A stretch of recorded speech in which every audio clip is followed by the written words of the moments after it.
May mga kaibigan po ako na kolektor ng mga sapatos. Di ko po maintindihan kasi minsan 3 months pa lang ang lumilipas, may bago na namang sapatos. Sa akin po kasi basta may magamit lang, okay na. Ang mas hindi ko po maintindihan ay kung may mga mananampalataya na gumagastos talaga sa sapatos pero wala sa koleksyon nila yung sapatos na pag-uusapan natin ngayon. Gospel Shoes. Yan po ang ikatlong bahagi ng Full Armor of God na aaralin natin. Welcome back mga kapatid para sa part 6 ng series na Full Armor for Every Believer.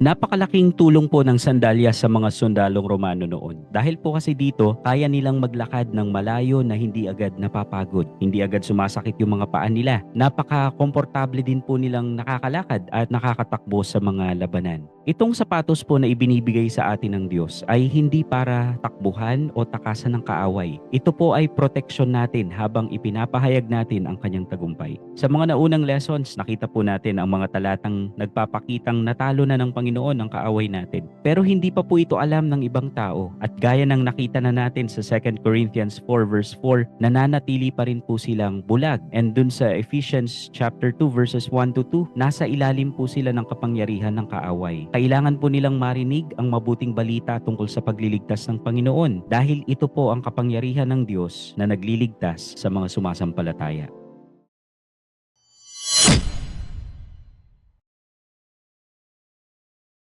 Itong sapatos po na ito ay tumutukoy dun sa pagiging handa nating magbahagi ng mabuting balita, anumang oras, saan man tayo naroroon, at anuman ang sitwasyon na kinalalagyan natin. Sa tingin po ng iba, offensive weapon ito kasi daw inaatake nating mga mananampalataya yung teritoryo ng mga kalaban kapag ipinhapangaral natin ang ebanghelyo. Well, possible po ito, pero tandaan po natin na hindi nakikita yung mga kalaban natin. At sa labanang ito, kaya po nila tayong gawing hindi kagamit-gamit sa pagbabahagi ng gospel. At dyan po natin kailangan ng depensa.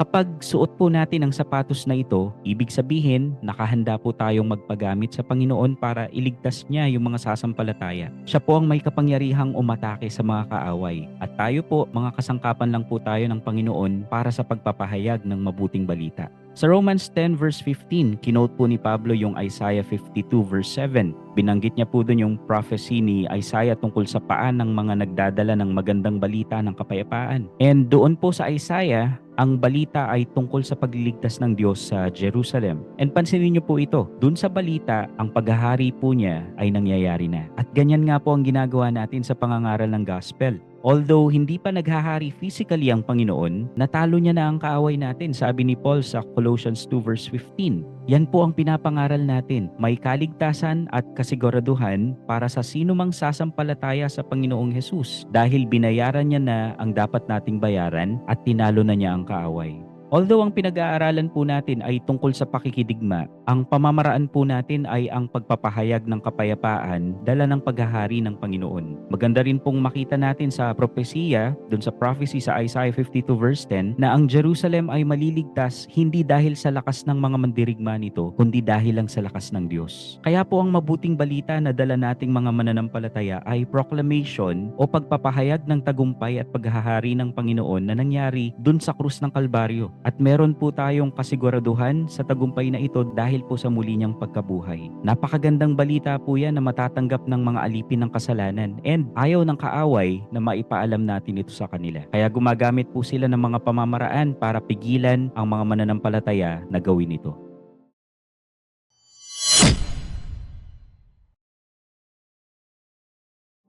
Ano po ang mga paboritong ginagamit ng mga kaaway para pigilan tayo na maibahagi ang mabuting balita? Yung una po, right timing. Ito ba ang tamang panahon para magbahagi? Kakaisip mo dyan sa sagot sa tanong na yan, wala na yung sharean mo sana. Kakahintay sa right timing. Ikalawa, another time.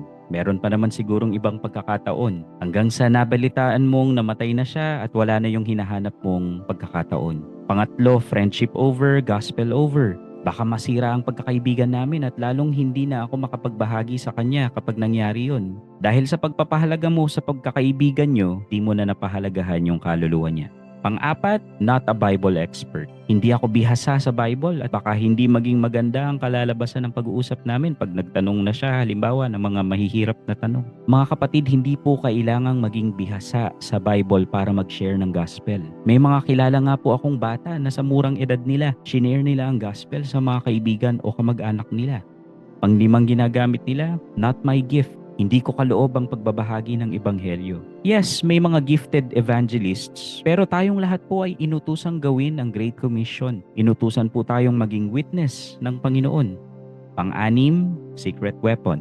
Katatapos ko lang magkasala. Hindi ako karapat-dapat magbahagi ng ebanghelyo. Guilt ang isa po sa paborito nilang gamitin para di ka makapag-share ng gospel.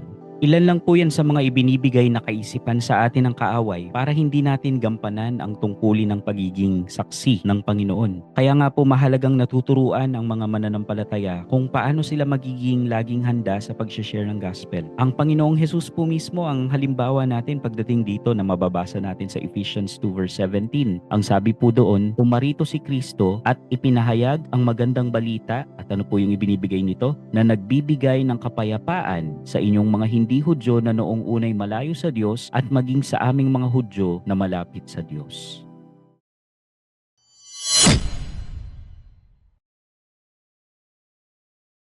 Totoo pong hindi lahat ng mga mananampalataya ay may kakayahan na mangaral ng ebanghelyo sa harap ng maraming tao. Kaya naman po ang Panginoong Hesus ay nag-iwan sa atin ng halimbawang masusundan natin sa tuwing mangangaral tayo ng ebanghelyo dun sa isang tao. Personal evangelism po ang tawag dito. Mababasa po natin yung pakikipag-usap niya kay Nicodemo na isang relihiyosong tao. One-on-one po sila noong gabing yon. Sa John chapter 3 nyo po pwedeng i-check yan. And then sa next chapter, John chapter 4, mababasa naman po ang pakikipag-usap niya sa isa ding tao, sa babaeng Samaritana na nabubuhay sa pagkakasala. Si Nicodemus ay relihiyoso, matuwid sa paningin ng ibang tao, at yung Samaritana naman ay masama sa paningin ng marami. Lahat po ng mga mananampalataya ay may pagkakataong makausap ng sarilinan yung ibang tao. Kaya naman po wala po tayong dahilan para hindi gampanan ang tungkulin na ito. Nakakalungkot po kung mas nakahanda pa yung mga kulto o huwad na pananampalataya pagdating sa pagbabahagi ng paniniwala nila. At mas nakakalungkot po ang pagiging tahimik ng mga mananampalataya kahit na alam nila na nasa katotohanan sila.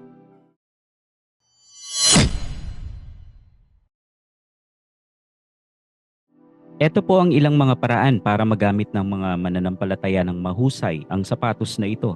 Una, dapat pong maturuan ng mga mananampalataya sa malinaw na paraan ng pagbabahagi ng mabuting balita. Yung mga evangelist po na ibinigay ng Diyos sa iglesia ang dapat magturo nito. Marami pong mga pamamaraan ang pwedeng gamitin, pero dapat iyakin po na ang mga pamamaraan na ito ay kompleto yung mensahe ng ebanghelyo. Baka mag-focus lang po kasi tayo dun sa method or strategy at yung message talaga ng gospel ay hindi na natin masabi sa kanila. At ikalawa, dapat pong mag-set ang iglesia ng mga evangelistic activities gaya po ng tracts distribution o kaya naman po ay simpleng programa kung saan may papahayag yung mabuting balita. Paalala lang po na sana hindi mahulog ang mga kapatid sa sobrang pagbibigay pansin dun sa program at nawawala na yung layunin na may madalang kaluluwa sa Panginoon. Kahit isa lang po, kahit isa lang. Bigyan po natin ng dahilan ang mga angels para mag-party.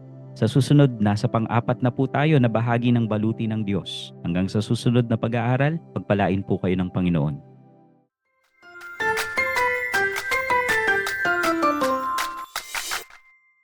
Subscribe for more content.